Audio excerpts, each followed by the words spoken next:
I would often wonder why most rituals on the day of Dashami would revolve around married women, whether it is the Shidur Khala or even the Boron. I mean, so I had to ask our Thakur Moshai, our Panditji, on what's the reason, and this is what he had to say. এই যে যারা বিধবা হয় তারাও তো প্রচুর করে পুজোর সময়, ফল কাটছে, সঙ্গী পুজোর সময় কত কিছু করছে, কিন্তু তার সত্ত্বেও থাকে না এই রিচুয়ালটায়। সেটা দেখুন যে যা নিজস্ব ব্যাপার, এটা তো থাকার দরকার। মায়েরা সবই হচ্ছে মায়ের অংশ, আমরা সকলেই মায়ের অংশ, আমরা সেটা মানি কেউ মানি না।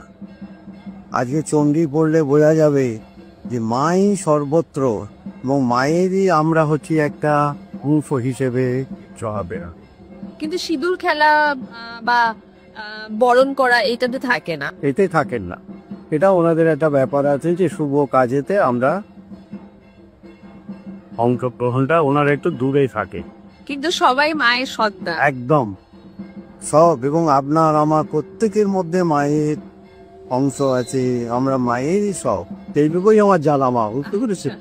Even if I consider the tradition of Shidur is particularly for married women, I don't understand the concept why giving due farewell to Goddess Durga when she leaves on the day of Dashami should only be limited to married women, especially if we are all her children.